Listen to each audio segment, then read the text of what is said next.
এই যে বিমানটা বিধ্বস্ত হলে সেটা হচ্ছে মাইলস্টোনের যে শিক্ষার্থী, তাদের বন্ধু বান্ধব, তাদের ক্লাসমেট, তাদের ওই স্কুলের টিচার, ওই স্কুলের বাচ্চা যারা মারা গেছে, তাদের অভিভাবক, সকলের জন্যই পড়বার আলোচনাটা। একটা সন্তান প্রতিটা সন্তান নেওয়া উচিত না।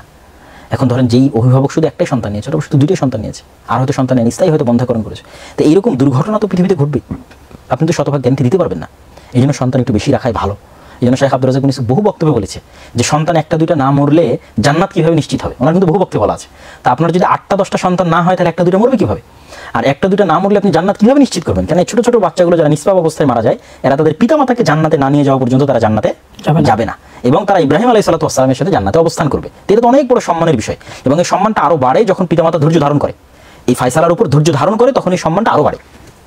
তো সেই জায়গায় যদি আমাদের শুধু একটাই বা দুটো সন্তান থাকে তাহলে তো আমরা আসলে আরও বেশি হতাশাগ্রস্ত হব।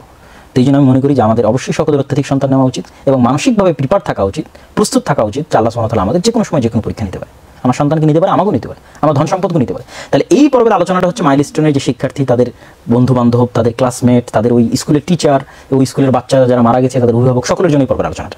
আর শুরুর যে আলোচনাটা করলাম, এই আলোচনাটা হচ্ছে এই যে বিমানটা বিধ্বস্ত হলে, ইসলাম তো কখনোই বলে না যে আমরা বাস্তবিক যে লজিক আছে, কার্যকরণের যে সূত্র আছে, ফিজিক্স যে আছে, এইটাকে অস্বীকার করার কথা তো ইসলাম কখনো বলে না। ইসলামে আল্লাহ ভরসা, উটকে বেঁধে রাখার পরেই, চেষ্টার পরেই, প্রত্যেকটা জায়গায়, এমনকি যে সমস্ত জায়গায় অলৌকিক ঘটনা ঘটেছে সেখানেও চেষ্টা আছে।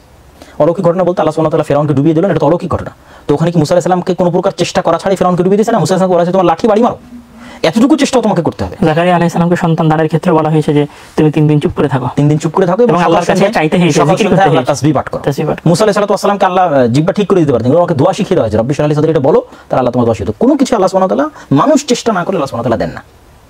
তো তার মানে কি আমরা এইভাবে আমাদের দেশকে, পুরো 20 কোটি জনগণকে পার্শ্ববর্তী দাদাবাবুদের দেশের সামনে একটা আত্মহত্যার বিশাল মঞ্চ এবং দ্বিতীয় গাজা হিসেবে উপস্থাপন করে দিব? কোনো প্রস্তুতি গ্রহণ করবো না। আর এই 24-এর গণ অভ্যুত্থানের রক্তাক্ত ছাত্রদের মৃত্যুর উপর যে সরকার দাঁড়িয়ে আছে, সেই সরকারও যদি নতজন হয়, সেই সরকারও যদি ফাইটার জেট ক্রয় করতে এদিকে ডানে বামে তাকায় এবং ভয় পায়, এবং তুরস্ক থেকে, পাকিস্তান থেকে, চায়না থেকে যদি উন্নত মানের ফাইটার জেট না ক্রয় করে, আমি তো দেখতেছি যে আমরা আগে ছিলাম ভারতের দাদাবাবুদের গোলাম, এই সরকার তো এসে দেখছি আমাদের পাশ্চাত্য প্রভুদের গোলাম বানানোর চেষ্টা করতেছে। জাতিসংঘের যে কি একটা মানবাধিকার কমিশনের যে অফিস, এখানে কথাটা চলে আসলো, আসলে মানবাধিকার কমিশনের ক্ষতি আছে, অবশ্যই ক্ষতি আছে, কিন্তু বাংলাদেশের রাজনীতিতে স্থিতিশীলতা নিয়ে আসার জন্য হয়তো এই ধরনের কিছু একটা প্রয়োজন আছে না। এটা হচ্ছে, এটার ক্ষতির দিকটা বেশি। এটা প্রায় বাংলাদেশের সকল আলেম ওলামা এবং সকল যতগুলো ইসলামী দল আছে তারা এই বিষয়ে একমত যে এটার ক্ষতির দিকটা বেশি, এবং কোথাও গিয়ে তারা আসলে তেমন কোনো উপকার করতে পারেন। এটার ক্ষতিটা কোথায় হবে?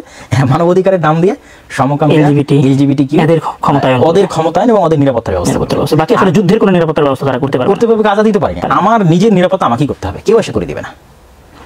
সর্বশেষ আমরা একটা কথা দিয়ে আলোচনা শেষ করতে পারি। ইবনুল কাইয়িম রাহিমাহুল্লাহ বলছেন যে আল বালাউ ইমতিহানুম মিনাল্লাহি লিআবদিহি লিয়ারফা বিহি দারাজাত, আল্লাহ তাআলা তার মুমিন বান্দাকে পরীক্ষা করেন যেটা দিয়ে তার মর্যাদা বৃদ্ধি করে, ওয়া ইউকাফিরু আনহু খাতিআত, এবং এই পরীক্ষার মাধ্যমে তার আল্লাহ তাআলা পাপ মোচন করে দেন। আর আম্মাল আযাব ফাহুয়া জাযাউন আলা যুনুবি ওয়াল মাআসি, আর আযাব শাস্তিটা হয় বান্দার পাপ এবং সীমালঙ্ঘনের কারণে। ওয়া ইযা আসরা আলাইহাল আবদু ওয়া লাম ইয়াতুব।